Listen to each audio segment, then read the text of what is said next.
Ya Allah. Terus bagaimana hubungan dengan anak saya yang sekolah di pesantren, Pak?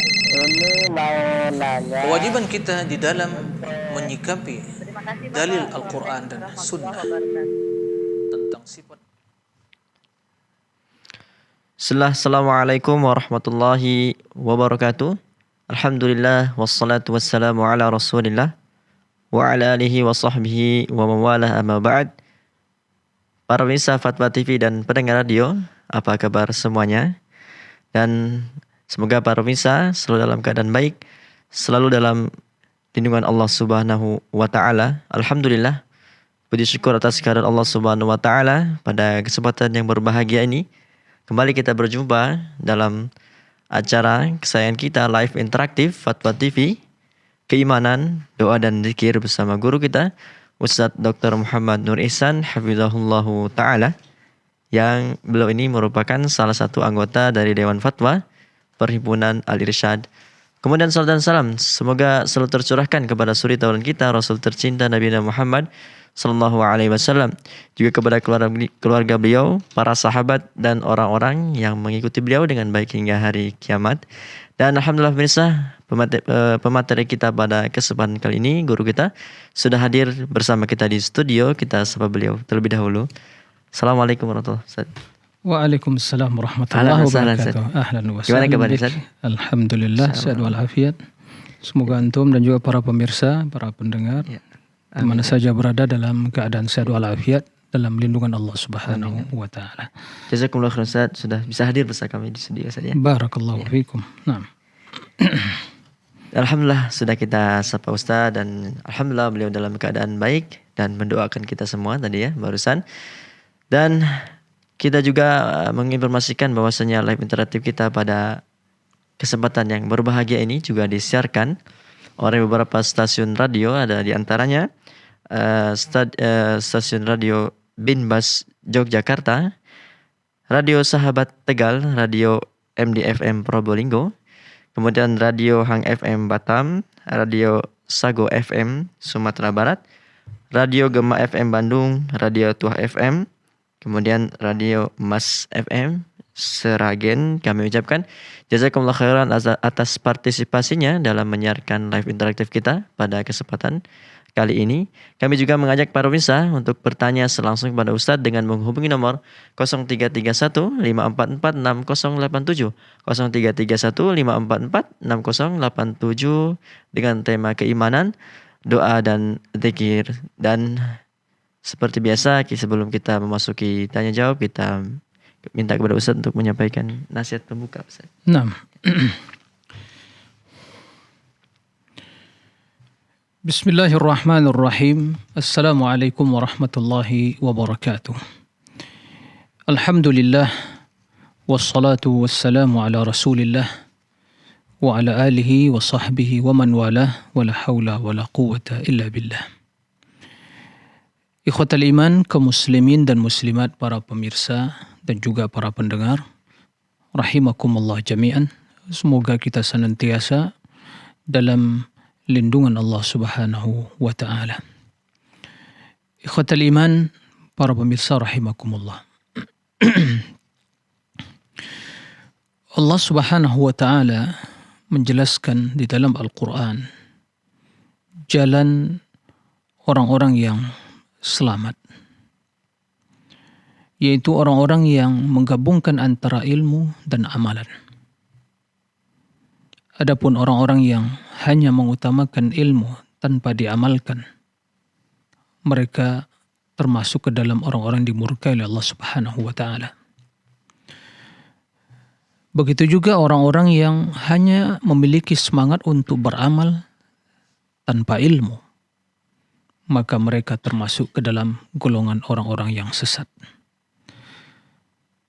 Maka barang siapa yang ingin selamat, hendaklah senantiasa dalam hidup ini untuk selalu membekali diri dengan ilmu yang bermanfaat.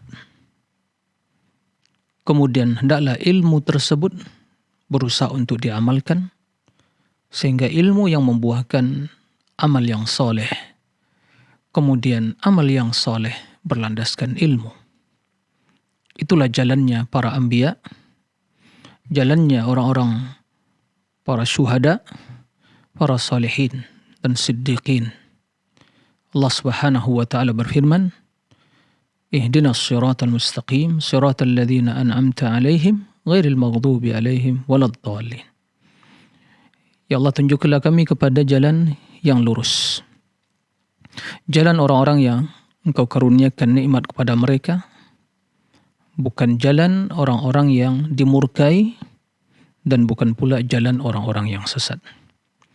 Para ulama tafsir menjelaskan bahwa maksud jalan orang-orang yang dimurkai adalah jalannya kaum Yahudi yang mereka mengenal kebenaran tapi tidak mengikuti kebenaran tersebut, itu tidak diamalkan.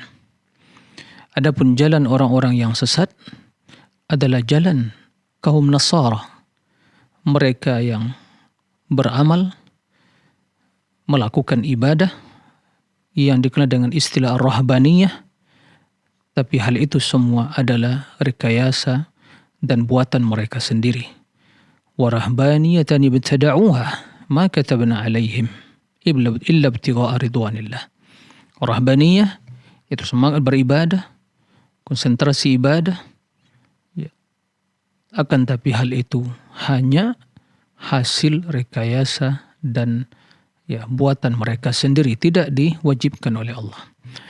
Siapa jalan orang yang selamat atau apa jalan orang-orang yang selamat? Yaitu jalan yang menggabungkan antara ilmu dan amal. Mereka lah orang-orang yang mendapatkan nikmat. Wa may yuti'illaha war rasul fa ulaika ma'al ladzina an'ama Allahu 'alaihim minan nabiyyina was-siddiqina wasyuhada wassalihin. Barang siapa yang taat kepada Allah dan kepada Rasulnya, maka mereka bersama orang-orang yang Allah berikan nikmat kepada mereka dari kalangan para nabi, para siddiqin, para syuhada, dan orang-orang yang soleh. Semoga Allah membimbing kita semua untuk mengikuti jalannya orang yang selamat yang mendapatkan nikmat dari Allah, para nabi, syuhada, solihin, dan orang-orang yang mengikuti jalan kebaikan. Allahumma amin. Naam. Jazakumullah khairan Ustaz. Barakallahu fiikum. Barakallah.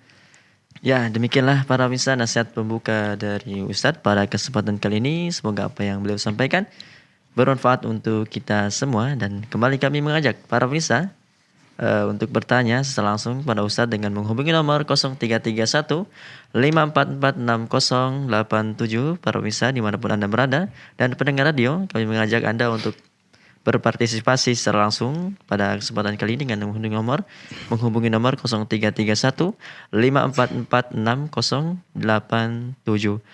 Bisa kita bacakan pertanyaan yang sudah masuk. Nah, ada saudara kita hamba Allah di United States, Amerika Serikat, Masya Allah ini.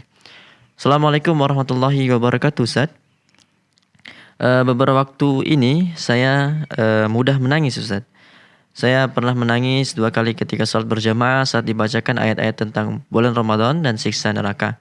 Saya tidak kuasa membendung tangisan itu, Ustadz. Namun di sisi lain ada ketakutan yang luar biasa pada diri saya. Saya khawatir jatuh dalam kesyirikan berupa ujub dan riya. Mohon nasihatnya, Ustadz. Nah, baik.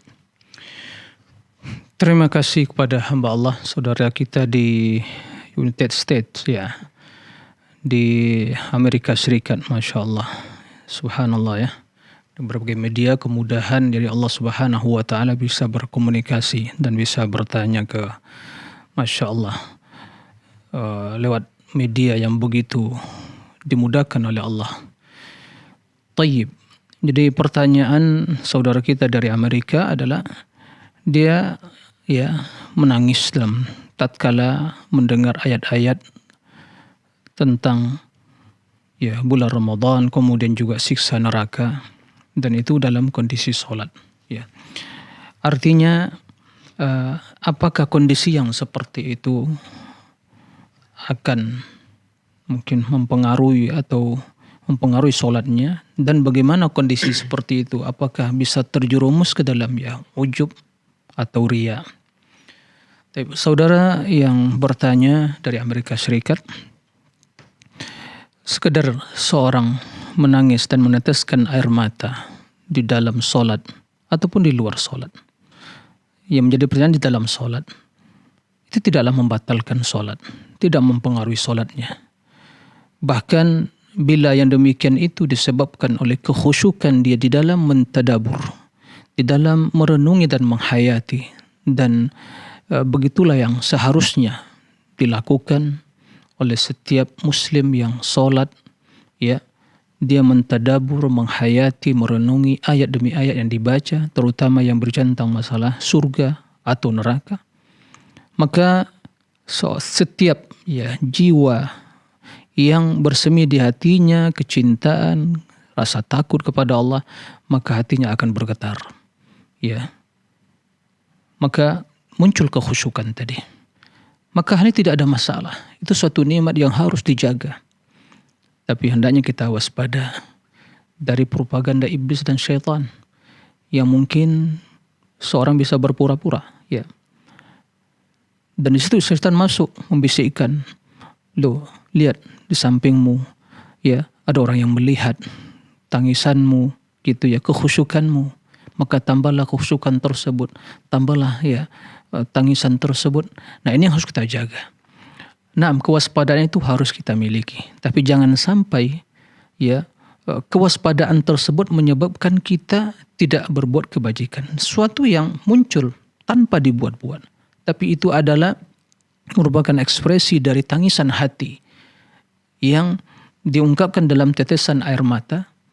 Hal yang merupakan keimanan, bukti keimanan dan sifat takut kepada Allah.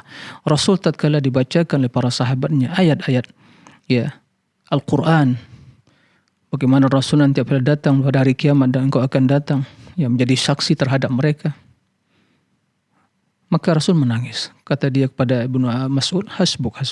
Naam. Fakaifa idza ji'na bi kulli ummatin wa ji'na 'alaihim syuhuda wa ji'na bika 'alaihim syuhuda. Bagaimana tatkala kami mendatangkan akan menghadirkan setiap umat dan kami akan jadikan kamu sebagai saksi atas mereka ya Muhammad. Tatkala itu Rasul tidak bisa menahan air mata, meneteskan air mata dan menangis. Abu Bakar As-Siddiq radhiyallahu anhu, orang yang sangat lembut hatinya, tatkala membaca Al-Quran, dia menangis. Makanya tatkala Rasul dalam keadaan sakit memintakan Aisyah untuk kepada Abu Bakar untuk menjadi imam. Tapi begitu beliau membaca, beliau tidak kuat menahan. Jadi tidak ada masalah dalam hal ini. Tapi kita harus berhati-hati. Jangan sampai hal itu mendapatkan peluang bagi iblis atau syaitan untuk membisikkan hal-hal yang negatif. Maka teruslah berlindung kepada Allah dari perbuatan syirik, perbuatan ingin dipuji atau ingin disanjung, ingin dilihat dalam beribadah. Dan jika kita mampu untuk menyembunyikan kondisi yang seperti itu sehingga orang tidak tahu, hanya mungkin orang menganggap kita mungkin lagi flu misalnya, tidak ada masalah. Dahulu para sahabat, orang-orang para ulama salihin, tatkala mereka membaca ayat atau mengingat bagaimana kehidupan Rasulullah SAW, membaca hadis, mereka tidak bisa menahan. Sehingga secara spontanitas mereka menangis. Tapi sekarang sebagian mereka berusaha memperlihatkan bahwa dia dalam keadaan mungkin zukam gitu dalam keadaan zukam itu flu misalnya. Jadi ini lagi sakit ini, bukan karena menangis. Padahal dia menangis. Kenapa? Dia ingin menyembunyikan amalan tersebut. Jangan sampai kondisi yang seperti itu membuat dia seperti tadi bangga. Maka ini yang harus diwaspadai. Semoga Allah Subhanahu wa taala menanamkan dalam diri kita kekhusyukan, dan terus mari kita pupuk kekhusyukan tersebut dengan mentadabbur Al-Quran, membaca ayat tentang masalah surga, tentang masalah neraka, dan juga melihat orang yang soleh banyak mengingat kematian, sehingga demikian itu merupakan sebab yang utama untuk memupuk sifat kekhusyukan atau menumbuhkan sifat kekhusyukan dan memupuknya di dalam jiwa kita. Allahumma amin. Demikian, wallahu a'lam. Jazakumullah khairan Ustaz. Demikianlah kami ucapkan jazakallah khairan wa barakallahu fiik kepada hamba Allah di United States atas pertanyaannya. Baik Ustaz, kita angkat telepon yang sudah bergabung Ustaz. Ada Umu Ihsan di Palembang. Assalamualaikum warahmatullahi wabarakatuh. Waalaikumsalam warahmatullahi wabarakatuh. Silakan. Ya mau bertanya Ustaz. Ya. Ya, silakan. Ini kita tuh mijitin anak kita ke tukang urut gitu ya Ustaz ya. Iya. Ya. Nah dia kalau sebelum mijit itu minyaknya tuh dibacain mantra gitu Ustaz. Ya. Apa mantranya apa, Pak? Al-Fatihah, ayat kursi, atau ayat Al-Quran, atau apa mantranya? Kita nggak denger itu Ustaz, kayak Nah, bisik-bisik gitu kan. Ya. Nah, gimana hukumnya Ustaz? Terus apa sama saja kayak datangin dukun gitu Ustaz. nah. Ya. Terus yang kedua Ustaz mau nanya ini Ustaz. Ya. Kalau kita kan mau ngajarin anak kita biar tahu hewan, terus kita pasang poster-poster makhluk hidup gitu Ustaz. Itu gimana hukumnya? Boleh nggak Ustaz? Ya. Gambar-gambar Ya. makhluk hidup gitu. Cukup, Pak? Cukup Ustaz. Ya. Makasih Ustaz. Jazakallah khairan. Assalamualaikum Assalamualaikum warahmatullahi wabarakatuh. Taib. Terima kasih. Ini Abu Ihsan ya, bukan Abu Ummu Ihsan. Ihsan sepertinya. Nah. Taib, barakallahu fiik atas pertanyaannya ya dari Palembang ya. Jadi Pak Abu Ihsan tadi mengutarakan ya untuk mijat anak begitu kena sakit mungkin ya. Ya. Lalu pergi kepada seorang kemudian menggunakan minyak atau kemudian dibaca-baca ada mantra-mantranya begitu. Jadi tidak tahu apa yang dibaca. Dan ini tradisi seperti ini ya kita juga mendapatkan di masyarakat. Ya. Apalagi masyarakat ya berdesaan yang jauh dari apa ya. Biasa yang seperti itu dilakukan. Nah, sebenarnya tujuan menggunakan ya minyak tersebut ada untuk ya lebih mudah yang tukang pijat tersebut untuk memijat kan begitu. Ya. Seperti itu. Sehingga mungkin tidak berefek pada iritasi pada kulit. Itu sesungguhnya. Ya. Kendati mungkin sebagian minyak tersebut ya memang terbuat dari atau mungkin berasal dari bahan-bahan yang juga mempengaruhi gitu ya untuk membantu kehangatan dan juga bisa membuka pori-pori, bisa mengeluarkan ya angin dan sejenisnya. Tapi intinya tujuan utamanya bagaimana tidak terjadi iritasi mungkin di kulit sehingga digunakan lebih mudah untuk menggunakan atau memijat tadi atau dalam istilah apa tadi untuk mengurut tadi. Nah, itu sesungguhnya. Nah, kalaupun itu kita baca sebelum kita menggunakan baca bismillah atau mungkin baca al-fatihah tidak ada masalah. Tapi membaca mantra-mantra tidak jelas. Kata para ulama, membaca mantra-mantra atau menggunakan ayat-ayat atau bacaan-bacaan untuk sebagai media pengobatan, sebagai alternatif tadi harus jelas. Ya, dengan bahasa yang jelas, bahasa Arab dan jelas maknanya. Tidak boleh bacaan-bacaan yang lain mungkin ada dalamnya meminta kepada selain Allah atau kepada jin ya atau hal-hal yang lain ya. Tidak perbolehkan. Maka jika hal itu tidak diketahui apa yang dibaca ya Pak Abu Ihsan maka jangan dilakukan. Bapak saja yang sendiri yang melakukan hal itu. Jadi tempat-tempat yang sakit tadi mungkin ada minyak-minyak yang bagus ya kualitasnya yang bisa juga digunakan untuk mengurut atau mungkin mijat tadi sambil baca Al-Fatihah kita lakukan hal itu atau kepada seorang yang ahli dalam hal itu yang tidak menggunakan ya mantra-mantra yang seperti itu. Adapun mendatangi para dukun yang menggunakan ini lebih dahsyat lagi begitu ya tidak diperbolehkan. Maka jangan melakukan hal itu. Ya, jangan mendatangi para dukun yang kata mereka orang pinter, ya orang yang bisa mengobati dan macam-macam ya keyakinan masyarakat kepada mereka itu semua hal yang bertentangan dengan ya hakikat tauhid. Nah, memohonlah kepada Allah kesembuhan dan datanglah kepada orang-orang yang ahli dalam mijat tersebut atau tukang urut tersebut dan yang menggunakan ya cara yang bisa diterima secara akal dan juga tidak bertentangan dengan syariat. Seperti itu. Nah,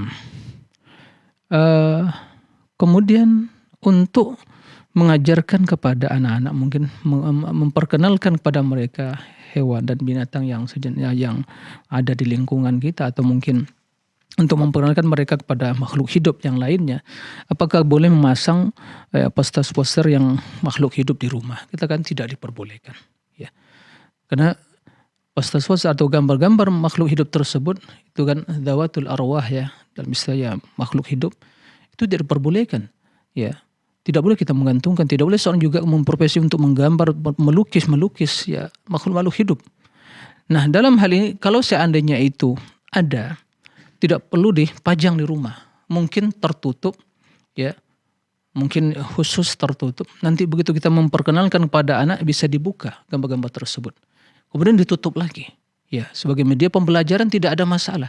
Tapi untuk dipajang, digantungkan di dinding, di setiap pojok, jangan. Karena itu ya dilarang untuk menggantungkan ya gambar-gambar atau poster-poster yang bernyawa, manusia atau makhluk yang lainnya. Kalau ingin menggantungkan atau poster-poster adalah dari mungkin pemandangan ya. Adapun sebagai media pembelajaran tadi caranya tidak ada masalah dibeli, tapi itu ditutup. Ya, tertutup. Begitu kita ingin memperkenalkan, dibuka, diperlihatkan ini ya. Atau dengan sekarang Masya Allah sangat canggih sekarang mungkin dengan media mungkin terdengar juga suaranya kan begitu dengan ya dengan berbagai aplikasi yang ada di di internet atau dunia maya, maka itu bisa dibuka seketika, kemudian setelah itu bisa tertutup lagi. Itu yang lebih utama untuk meminimalisir ya hal-hal yang seperti disampaikan itu hal-hal yang terlarang tadi. Nah, demikian wallahu a'lam. Jazakumullah khairan Ustaz. Ya, demikianlah Abu Ihsan di Palembang. Kami mengucapkan jazakumullah khairan. Wa barakallahu fiik atas pertanyaannya dan semoga bermanfaat. Kembali kita Ustaz angkat telepon yang sudah bergabung. Ada Bu Rusdi di Riau. Assalamualaikum warahmatullahi wabarakatuh. Waalaikumsalam warahmatullahi wabarakatuh. Ya, silakan Ibu. Ya. Assalamualaikum warahmatullahi wabarakatuh, Ustaz. Waalaikumsalam warahmatullahi wabarakatuh. Ya, nah, silakan Ibu. Ya, mohon bimbingannya Ustaz agar perbuatan saya bisa sesuai dengan sunnah Rasulullah Sallallahu Alaihi Wasallam. Dan saya kalau saya salah, tolong Ustaz betulkan gitu. Selesai saya bersolat fardu, saya berzikir astaghfirullah 3 kali. Allahumma anta salam wa minka salam wa Allahumma anta salam wa minka salam tabarakta ya dzal jalali wal ikram. La ilaha illallah wahdahu la syarikalah lahul mulku wa lahul ham wa huwa ala kulli syai'in qadir. Allahumma la mani'a lima a'taita wa la mu'tiya lima mana'ta wa la yanfa'u dzal jad minkal jad. La ilaha illallah wahdahu la syarikalah lahul mulku wa lahul ham wa huwa ala kulli syai'in qadir. La haula wa la quwata illa billah. La ilaha illallah wa la na'budu illa iyyahu lahun ni'mah wa lahul fadl wa lahus sana'ul hasan. La ilaha illallah mukhlishina lahuddin walau karihal kafirun. La ilaha illallah wahdahu la syarikalah lahul mulku wa lahul ham yuhyi wa yumit wa huwa ala kulli syai'in qadir. Jadilah yang ini Ustaz kalau waktu subuh dan waktu maghrib saya baca 10 kali. Dan Allahumma a'inni ala dzikrika wa syukrika wa husni ibadatik. Habis itu saya bertasbih dan subhanallah 33 kali, alhamdulillah 33 kali, Allahu akbar 33 kali. La ilaha illallah wahdahu la syarikalah lahul mulku wa lahul hamdu wa huwa ala kulli syai'in qadir. Dan khusus untuk salat subuh saya baca Allahumma inni as'aluka ilman nafi'a wa rizqan thayyiba wa amalan mutaqabbala. Jadi ayat kursi saya baca sesudah salat maghrib ayat kursi 1 kali, ikhlas 3 kali, al-falaq 3 kali, al-nas 3 kali, dan subuh juga begitu. Baru saya berdoa. Sesuaikah perbuatan saya dengan sunnah Nabi ya Allah? Penjelasannya Ustaz. Assalamualaikum warahmatullahi wabarakatuh. Waalaikumsalam warahmatullahi wabarakatuh. Ya. Ya, terima kasih kepada Bu Rosni ya di Riau. Barakallahu fi atas pertanyaannya. Ya, semoga Ibu senantiasa dan seluruh kaum muslimin dan muslimat senantiasa dalam kemudahan dan pertolongan Allah di dalam beribadah kepadanya. Luar biasa ya semangat Ibu Rosni. Masya Allah ya. Mengalahkan semangat anak-anak muda ya. dalam beribadah, dan ini menjadi ya contoh bagi kita semua. Ternyata ya kita mampu berusaha untuk ya meneladani Rasul sallallahu alaihi wasallam di dalam beribadah, apalagi dalam ibadah harian kita yang berkaitan dengan solat dan yang lainnya, terutama dalam berzikir. Ya, apa yang dibacakan oleh Ibu Rosni tadi, semuanya ya tidak ada masalah. Bahkan itulah yang dibaca oleh Rasul sallallahu alaihi wasallam, dan juga memerintahkan para sahabatnya beristighfar 3 kali, kemudian baca Allahumma antas salam minkas salam sampai akhir tadi, kemudian la ilallah wahdahu la syarika la lahul mulku wa kulli syai'in Allahumma la mani'a lima atait wa la mu'tiya lima mana'at, ya sampai akhir yang dibaca oleh Bu Rusni tadi. Kemudian setelah itu juga memohon berdoa kepada Allah, Allahumma inna la dzikrika wa syukrika husni ibadatik. Tidak ada masalah, karena Rasul mewasiatkan kepada Mu'adz bin Jabal untuk ya membaca doa tersebut. Jangan lupa wahai Mu'adz, di penghujung salatmu ya untuk membaca doa tersebut, Allahumma inni ala dzikrika wa syukrika wa husni ibadatik. Kemudian tadi beliau setelah itu membaca ya tasbih, kemudian tahmid dan takbir, dilengkapi dengan la ilaha wahdahu la syarika la lahul mulku wa huwa ala kulli syai'in qadir. Setelah itu beliau yang membaca ayat kursi juga terdapat ya tuntunan membaca ayat kursi di penghujung solat ya setelah selesai kita berzikir. Kemudian secara khusus di pagi hari dan di sore hari, yaitu kita membaca surat yaitu Al-Ikhlas 3 kali, kemudian surat Al-Falaq 3 kali, kemudian An-Nas 3 kali. Terdapat juga riwayat penjelasan tentang seperti itu. Kemudian termasuk zikir di pagi hari tadi adalah memohon ilmu yang bermanfaat. Allahumma inni as'aluka ilman nafi'an wa rizqan tayyiban wa amalan mutaqabbala. Ini di antara zikir di pagi hari. Kemudian setelah itu jika seorang ingin berdoa atau menyempurnakan zikir di pagi harinya, maka itu suatu hal yang sangat dianjurkan. Jadi intinya apa yang dibaca oleh Bu Rosni tadi ya adalah sesuai dengan tuntunan Rasulullah SAW, dan terdapat ya dalil yang sahih dari sunnah menjelaskan bacaan demi bacaan yang diutarakan Ibu Rosni tadi. Maka pesan saya adalah mari kita ya terus berusaha untuk meneladani Rasul SAW, dan terus ya jangan lupa Ibu Rosni ya dipertahankan zikir tersebut dibaca. Kemudian juga zikir di pagi hari secara khusus ya di pagi hari selesai mungkin sholat subuh tadi, setelah membaca ayat kursi, kemudian juga membaca qul huwallahu ahad, qul a'udzu birabbil falaq, qul a'udzu birabbin nas masing-masing 3 kali, melengkapi zikir-zikir pagi yang diajarkan Rasulullah SAW. Maka itu sungguh ya sangat melengkapi dan lebih sempurna lagi. Nah, begitu juga mungkin di sore hari. Ya, semoga Allah membalas ya atau menerima amal ibadah kita semua dan zikir yang kita ucapkan di pagi dan petang hari dan juga di penghujung solat kita semua. Allahumma amin. Demikian wallahu alam. Jazakumullah khairan Ustaz. Ya, demikianlah Ibu yang bertanya, kami ucapkan jazakallahu khairan wa barakallahu fiik, dan semoga Allah Subhanahu wa taala selalu memberikan hidayah dan taufik, keistiqomahan kepada Ibu yang bertanya, keluarga dan para pemirsa semuanya. Dan kembali Ustaz, kita angkat telepon yang sudah bergabung. Nah. Assalamualaikum warahmatullahi wabarakatuh. Waalaikumsalam warahmatullahi wabarakatuh. Ya, silakan Ibu. Assalamualaikum Pak Ustaz. Waalaikumsalam warahmatullahi wabarakatuh. Nah. Maaf Pak Ustaz, Ibu mau bertanya. Ya. Dari Ibu siapa ini? Dari Ummu Fadil di Banten. Ummu Ya. Fadil. Nah, Ummu Fadil. tafadhali. Ya. Ini kan Ibu punya musola sendiri di rumah. Ya. Ya. Tapi kalau misalkan Ibu bermakmum ke suami, Ya. bacaannya kalau bacaan waktu sholat itu sama Ibu dinilainya udah mendingan gitu ya. Ya. Kalau baca Quran di luar sholat jadi agak gimana ya, kurang fasih gitu. Kalau bacaan Al-Fatihah sama surat-surat yang dipakai di sholat itu alhamdulillah gitu kan. Ya. Ibu boleh apa enggak kalau misalkan gitu. Jadi intinya Bapak atau mungkin ya suami Ibu yang sebagai imamnya gitu ya, sholat berjamaah di musola yang ada di rumah begitu ya. Antri gitu. Gimana Bu? Gimana Bu? sama-sama anak-anak santri ibu, kan ibu punya pengajian. Oh, gitu. Imamnya bapak di musola. Ya, Jadi santri-santri ini juga mereka putra putri atau gimana? Ya putri. iya. Taib.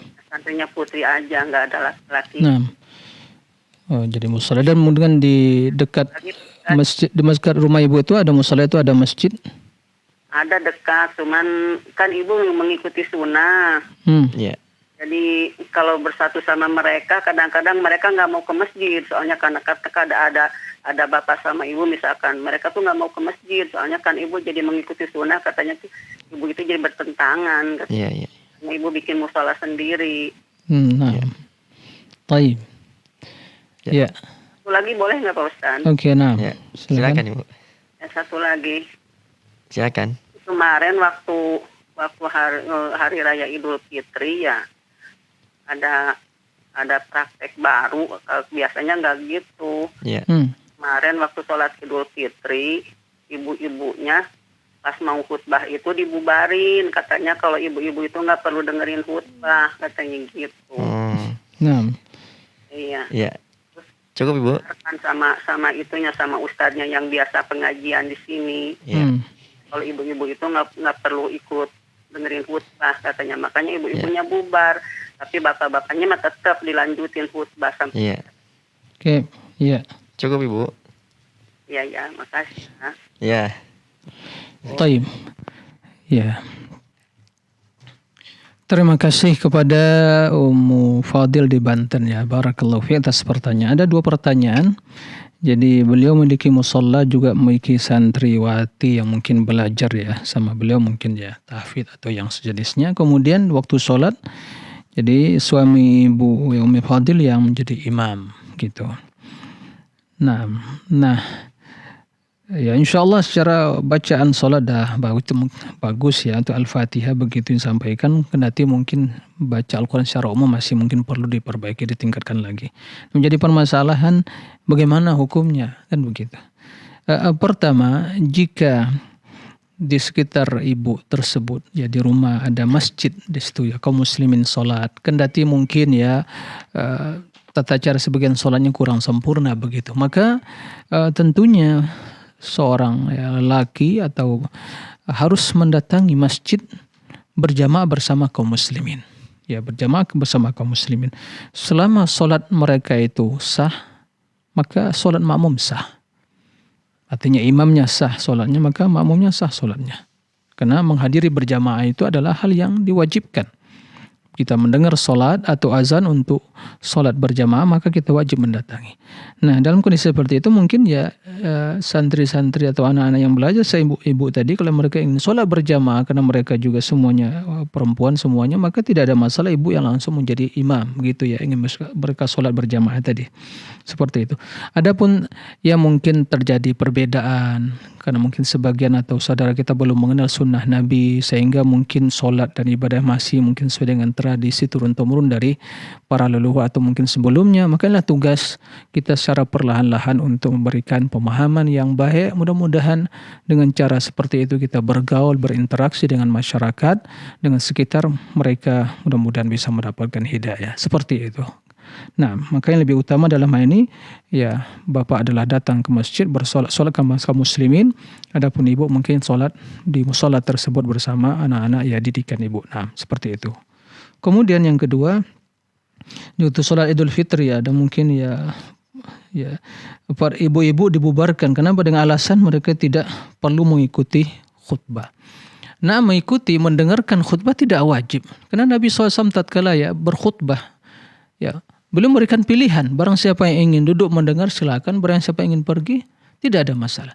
Tapi diperintahkan, ayo ibu pergi saja ya, pulang saja, mereka tidak perlu mendengar khutbah, tidak seperti itu. Ini jelas ya tidak tepat, pemahaman itu tidak tepat ya, keliru. Jangan diperintahkan, tapi terserah, kalau mereka mau ingin pergi silakan, tidak ada masalah. Kalau ingin duduk mendengarkan tidak ada masalah. Banyak nasihat, pelajaran dan wasiat dalam khutbah tersebut. Jadi bukan nanti diperintahkan silakan ibu-ibu pergi saja, atau mungkin diusir dari musola atau mungkin lapangan tempat sholat tersebut. Tidak boleh seperti itu. Ini tidak tepat. Ya, Bahkan kaum laki juga tidak wajib, tapi sangat dianjurkan. Ya, jadi boleh barang siapa mungkin punya kepentingan atau urusan, begitu sholat dia langsung pergi, tidak ada masalah.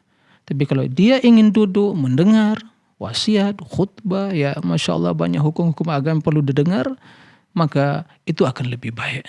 Seperti itu. Jadi tidak tepat ya diperintahkan tadi silakan ibu-ibu ya pulang saja dibubarkan karena tidak wajib, tidak seperti itu. Nah, demikian Wallahu a'lam. Jazakumullah khairan Ustaz. Demikianlah Ummu Fadil di Banten. Semoga Allah Subhanahu wa taala selalu memberikan hidayah dan taufik kepada ibu, keluarga dan para pemirsa semuanya.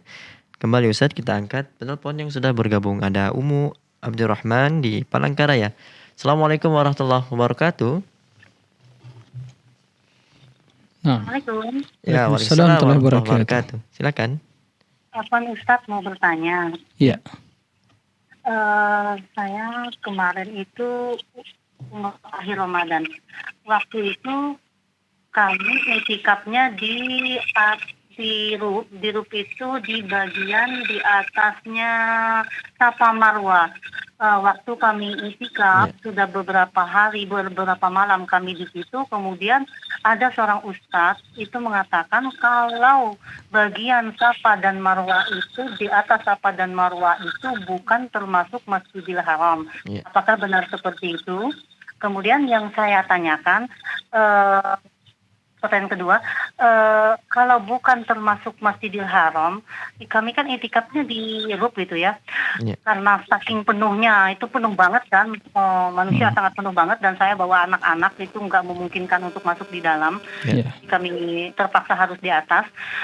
Kemudian apakah itikaf kami di situ mendapat pahala seperti misalnya sholat itu kan pahala di Masjidil Haram, pahalanya 100.000. Apakah kalau kita melaksanakannya, kalau katanya itu bukan Masjidil Haram, apakah kami tetap mendapatkan pahala seperti itu atau tidak? Ya. Kemudian sebagian besar ada masyarakat itu, sebagian juga ada yang berfatwa kalau di hotel yang dekat-dekat Masjidil Haram ini pun termasuk mendapat pahala 100.000 juga. Apakah seperti itu? Ya. Ya. Syukran Ustaz. Ya, nah. Ya, terima kasih kepada Ummu Abdurrahman di Palangkaraya atas pertanyaannya. Ya, semoga Allah Subhanahu wa taala menerima ya amal ibadah kita semua. Jadi ibadah ya umroh yang makbulah dan ya puasa yang diterima dan diampuni dosa-dosa kita semua. Ya, taqabbalallahu minna wa minkum. Pertama perlu dudukkan permasalahannya terlebih dahulu istilah Masjidil Haram. Ya. Apakah Masjidil Haram itu adalah tempat yang dibatasi, yang ditutupi ya dari gedung ya yang ada dindingnya dan pintunya, itulah yang Masjidil Haram, atau ya Masjidil Haram itu lebih luas maknanya. Nah, kalau kita perhatikan bahwa pendapat yang mengatakan Masjidil Haram itu tidak khusus ya tempat yang ada bangunan ya yang sekarang diperluas ya ada bangunannya itu yang termasuk Masjidil Haram ya, maka ini pendapat yang lemah. Pendapat yang kuat itu adalah Masjidil Haram itu lebih luas maksudnya. Karena kalau kita perhatikan ayat Al-Quran ya surah Al-Isra, Rasul SAW waktu Isra dari mana? Subhanalladzi asra bi'abdihi laylan minal masjidil haram ilal masjidil aqsa. Ya, lihat Masjidil Haram. Sementara Rasul SAW ya begitu Isra itu bukan dari dalam masjid dekat Ka'bah, tidak. Ya. Di luar dan dinamakan Masjidil Haram. Maka kata para ulama, pendapat yang rajih yang kuat dalam masalah Masjidil Haram itu bukan ya mencakup semua yang masuk ke dalam ya apa yang dikenal dengan tanah haram tadi. Seperti itu. Jadi bukan sekedar hanya yang dibatasi dengan bangunan. Apalagi dengan perluasan telah mencakup ya mengikuti hukum asalnya. Apalagi dalam kondisi yang dalam keadaan betul-betul sangat padat seperti yang terjadi Ramadan ya, sebagian seperti haji, apalagi musim haji ya. Fattaqullaha mastata'tum. Maka ya dalam hal ini yang rajih Masjidil Haram itu bukan khusus apa yang hanya dibatasi dengan gedung saja atau bangunan saja atau tembok atau pintu dan ada pintunya, tidak, tapi mencakup lebih luas maknanya. Maka ya insya-Allah ya apa yang telah Ibu lakukan dan itu yang mampu dilakukan, apalagi dengan kondisi dia utarakan tadi, semoga itu menjadi etikab yang diterima oleh Allah yang maqbulah, seperti itu. Nah, ini yang harus dipahami. Jadi intinya insya-Allah ya, begitu juga berdasarkan hal tadi, maka termasuk yang dalam radius ya tanah haram tadi, maka insya-Allah itu mendapat keutamaannya ya beribadah di sana. Nah, termasuk dan itu juga masalah hotel ada di sekitarnya. Kendati begitu seorang berada di sana, lebih utama dia keluar dari tempat tersebut dan datang langsung, dia bisa mendekati Ka'bah dan bisa tawaf begitu. Jika itu tidak mampu lakukan, maka seorang berusaha ya melakukan sesuai dengan kemampuannya dengan segala keikhlasan dan berusaha mengikuti sunnah Nabi SAW. Ya, semoga Allah menerima amal ibadah kita semua dan memohonlah kepada Allah agar ibadah yang kita lakukan menjadi ibadah yang salihah maqbulah. Naam. Demikian, wallahu a'lam. Jazakumullah khairan Ustaz. Ya, naam. Ya, demikianlah Ummu Abdurrahman di Palangkaraya. Kami ucapkan jazakillah khairan wa barakallahu fiik atas pertanyaannya. Semoga bermanfaat. Kembali para pemirsa Fatwa TV dan pendengar radio dimanapun Anda berada, pada kesempatan berbahagia ini kami mengajak Anda untuk bertanya secara langsung kepada Ustadz dengan menghubungi nomor 0331 544 6087 dengan tema keimanan, doa dan zikir. Tapi bisa kita bacakan pertanyaan Naam. yang sudah masuk dari Kirangga Abdurrahman di Jawa Barat, Kota Bogor. Assalamualaikum warahmatullahi wabarakatuh. Ustadz, di sini bertanya, apa hukumnya seorang imam salat mengucapkan Rabbighfirli setelah selesai mengucapkan waladdallin dalam membaca surat Al-Fatihah sebelum makmum mengucapkan amin? Nah, ya, terima kasih kepada saudara ya Kirangga Abdurrahman di Jawa Barat. Barakallahu fi atas pertanyaannya. Jadi ada imam ya, begitu selesai membaca Al-Fatihah kemudian mengucapkan ya Rabbighfirli, kemudian sebelum makmum mengucapkan amin. Ini menyelisih sunnah Nabi SAW. Bahkan termasuk perbuatan yang mengada-ngada dalam sholat. Ya. Maka jangan dilakukan. Ya. Kalaupun dikatakan perbuatan yang ya bid'ah, maka itu sesuatu yang tepat. Ya, hukum bagi perbuatan yang demikian itu. Mungkin ada yang bertanya, loh, memang tidak boleh kita berdoa? Rabbighfirli adalah, ya Allah ampunilah aku. Benar. Itu doa memohon keampunan. Tapi menjadi permasalahan bahwa ucapan Rabbighfirli tersebut tidak diucapkan oleh Rasul begitu beliau mengucapkan waladdallin kemudian Rabbighfirli, kemudian baru makmum para sahabat mengucapkan amin. Tidak diucapkan. Dan Rasul sallallahu alaihi wasallam ya memerintahkan kita untuk menunaikan atau mendirikan salat seperti beliau salat. Sallu kama ra'aitumuni usalli. Ya. Salatlah kalian seperti kalian melihat saya salat. Para sahabat melihat bagaimana gerak-gerik Rasulullah SAW, bacaannya. Nah, maka tidak terdapat satupun riwayat di dalam tata cara kaifiyah salat Nabi. Begitu beliau mengucapkan waladdallin, Allah maghfirli, kemudian para sahabat ucapkan amin. Yang ada itu adalah beliau beristighfar begitu assalamualaikum, ucapkan salam ke kanan dan ke kiri. Setelah itu yang pertama beliau ucapkan Allahumma astaghfirullahaladzim, astagfirullah.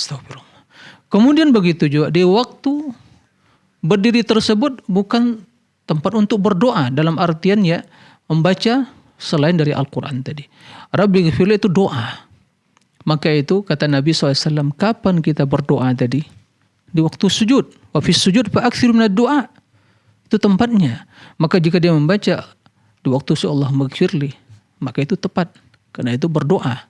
Ya, seperti itu. Maka ini jelas tidak sesuai dengan tuntunan Nabi SAW, termasuk perbuatan yang mengada-ngada. Jangan lakukan hal itu. Wahai para imam, belajarlah sunnah Nabi. Ya, karena imam itu jadikan sebagai panutan. Innama ju'ilal imam liyutamma bihi. Imam itu jadikan sebagai panutan. Maka belajarlah bagaimana sunnah Nabi SAW agar solat imam tersebut sempurna, juga para makmum seperti itu. Adapun dia tidak memiliki keilmuan, tidak memahami bagaimana tata cara solat, ya hanya mungkin ya turun temurun saja. Nah, ini tidak benar. Oleh karena itu jangan dilakukan hal itu. Ya, berdoalah di waktu sujud, dan selesai baca Al-Fatihah itu tidak ada tambahan kecuali kita mengucapkan amin. Waladhdallin amin. Seperti itu. Tidak ada Allahumma ghfirli atau tub alayya atau yang lainnya, tidak ada. Nah, demikian. Wallahu a'lam. Jazakumullah khairan Ustaz. Barakallahu fiikum. Demikianlah kami ucapkan jazakallahu khairan wa barakallahu fiik kepada Kirangga Abdurrahman di Jawa Barat, Kota Bogor, atas pertanyaannya, dan semoga Allah Subhanahu wa taala selalu memberikan hidayah dan taufik, keistiqomahan kepada yang bertanya, keluarga dan para pemirsa dan semuanya. Tapi kembali kami mengajak pemirsa untuk bertanya langsung kepada Ustadz pada kesempatan yang berbahagia ini, dan pada kesempatan di akhir-akhir sesi kita pada kesempatan kali ini untuk berpartisipasi langsung dengan menghubungi nomor 0331 544 6087, 0331 544 6087 dengan tema keimanan, doa dan zikir. Kembali saat kita bacakan pertanyaan yang sudah masuk. Ada dari hamba Allah di Jawa Tengah, Kabupaten Pati. Assalamualaikum warahmatullahi wabarakatuh, Ustaz. Waalaikumsalam warahmatullahi wabarakatuh.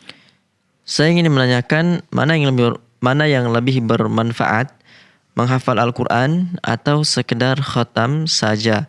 Karena jika dilihat dari kegiatan sehari-hari, rasanya berat menjalankan keduanya sekaligus. Nah, terima kasih kepada hamba Allah yang bertanya. Sedikit mungkin perlu ya redaksinya dirubah pertanyaannya. Jangan lebih bermanfaat. Semuanya bermanfaat ya. Tapi mungkin yang lebih utama mungkin gitu ya. Kalau bermanfaat ya baca hafal Al-Quran bermanfaat, dan menghatamkan bermanfaat. Ya seperti itu. Nah, jadi yang lebih utama dalam hal ini tidak diragukan bahwa kondisi seseorang itu berbeda-beda ya, tidak sama. Ada seorang yang Masya Allah diberi kesempatan dan kemampuan waktu luang untuk bisa, dia punya waktu luang untuk bisa ya membaca dan menghafal. Maka tentu yang utama bagi dia ya, di samping dia memperbanyak membaca Al-Quran, dia juga menyempatkan waktu untuk bisa menghafal apa yang bisa dihafal, terutama ayat-ayat pendek yang itu merupakan ayat yang sering dibaca di waktu sholat ya. Dan itu suatu kemuliaan. Kendati kita katakan tidak wajib ya. Tidak wajib. Artinya kalau dia tidak menghafal berarti dia berdosa, tidak. Begitu juga dia kalau tidak menghatamkan dia berdosa, tidak, tapi merugi. Betapa ya banyak kerugian ya, umur berlalu, umur bertambah, sebenarnya berkurang. Karena kalau 60, kalau sudah bertambah mungkin melewati 1 tahun berkurang menjadi 59, begitu seterusnya. Jadi secara angkanya bertambah tapi takdir umur itu berkurang gitu, insyaallah subhanahu wa ta'ala. Maka merugi seseorang. Ya. Oleh karena itu perbanyaklah membaca Al-Quran. Dan jika memiliki waktu yang cukup, maka sempatkan untuk membaca, untuk menghafal 1 ayat setiap hari bisa. Ya, 1 ayat setiap hari dibaca, diulang-ulang begitu ya. Masya Allah, luar biasa ya. Daripada tidak menghafal, tidak membaca sama sekali. Nah, bagi mereka yang mampu mentadabbur Al-Quran, kemudian bisa menghatam, itu lebih utama. Tapi jika kemampuan mentadabbur tidak seperti orang-orang yang bisa memahami ayat-ayat Al-Quran yang lain, maka lebih baik dia membaca, menghatamkan, berulang kali membaca Al-Quran. Ya seperti itu. Selesai membaca, kembali lagi dari awal, membaca. Nah, jadi melihat kondisi ya. Maka jangan sampai dengan alasan kita kegiatan sehari-hari ya, rasanya berat menjalankan. Jangan seperti itu. Ya, tapi selalu memohon pertolongan kepada Allah. Ya. Segala sesuatu jika tidak diizinkan oleh Allah, semuanya berat. Kendati kita punya waktu. Betapa banyak orang yang punya waktu, tapi waktunya tersita begitu saja. Dia tidak bisa beribadah, tidak berzikir, tidak bertambah kebaikannya. Berat bagi dia mengucapkan subhanallah. Ya, berat baginya untuk mengucapkan la ilaha illallah. Kenapa? Waktunya ada. Lisannya bisa berbicara. Kenapa? Tidak ada taufik, tidak ada pertolongan, tidak ada kemudahan dari Allah. Maka kalimat rasanya berat, jangan, tapi mudah dengan izin Allah. Ini bahasa-bahasa yang betul menanamkan nilai ya, optimisme. yang menumbuhkan semangat dan mensupport kita untuk bisa lebih semangat beribadah. Dengan izin Allah saya mampu melakukan.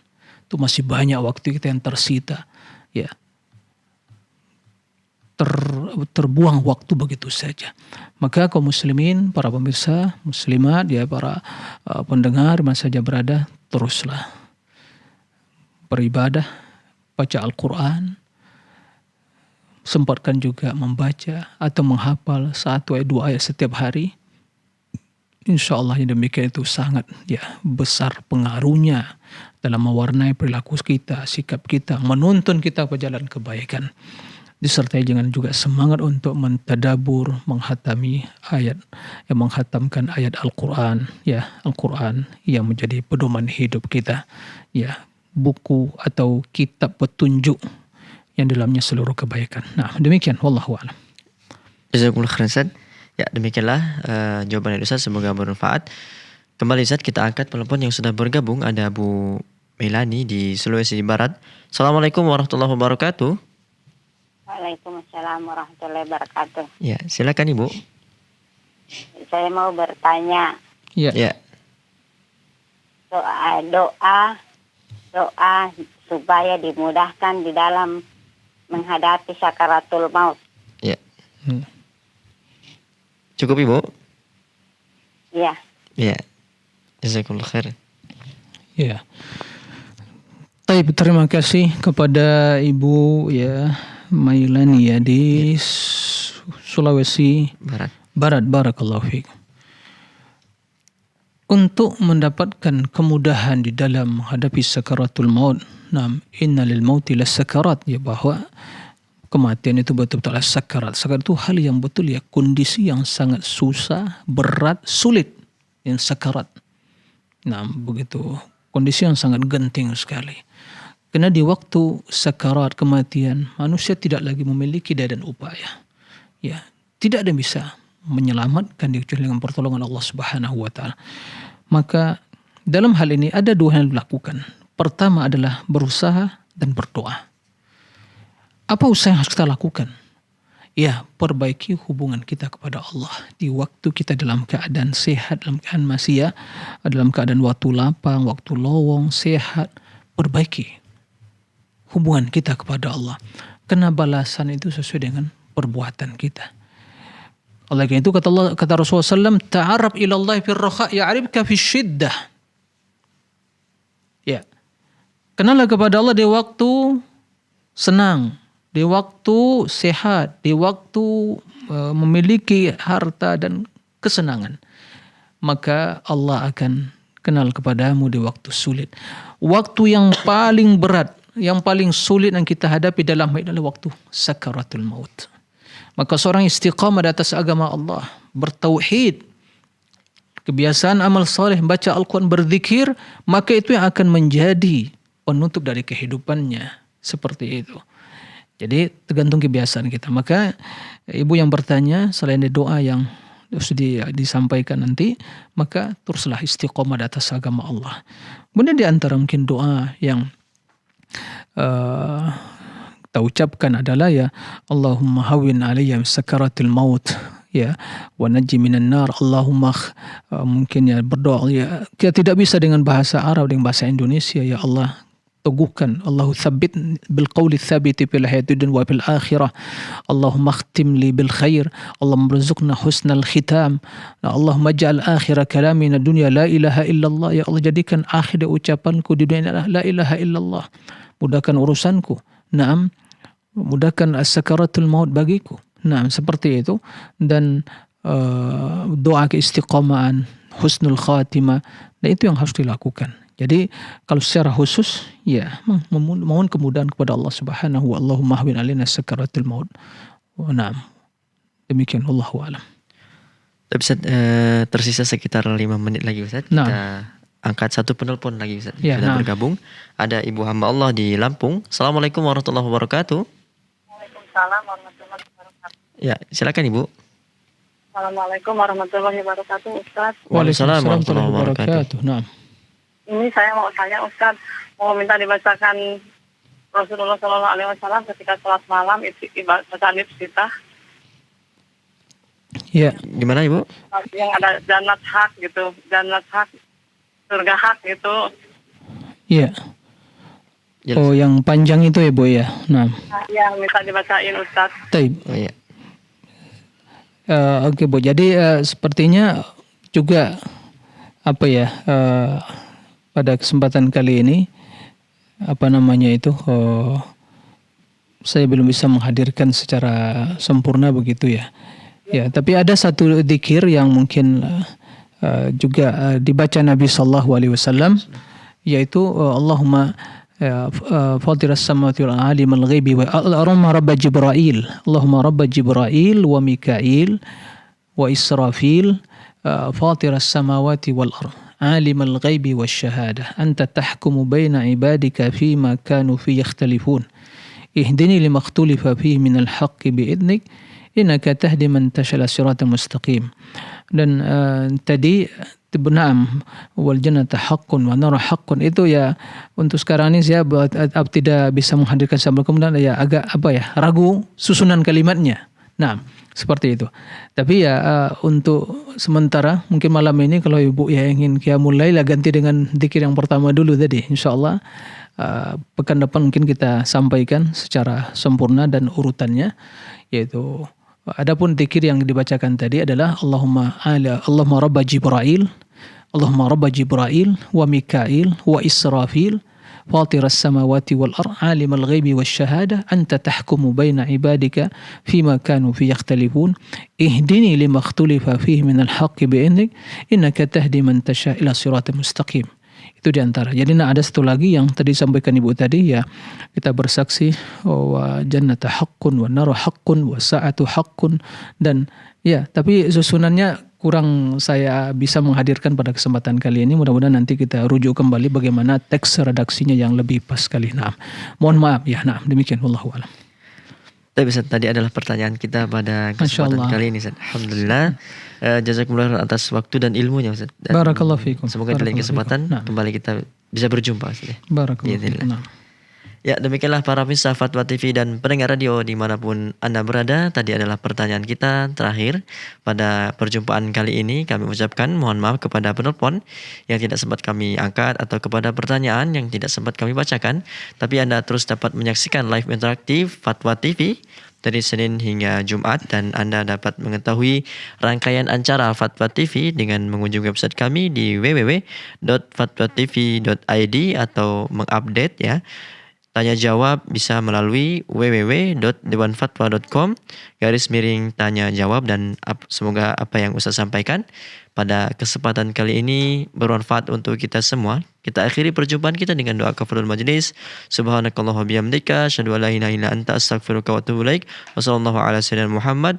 Wassalamualaikum warahmatullahi wabarakatuh. Terus bagaimana hubungan dengan anak saya yang sekolah di pesantren, Pak? Ini mau nanya. Kewajiban kita di dalam menyikapi Terima kasih, Bapak. dalil Al-Quran dan Sunnah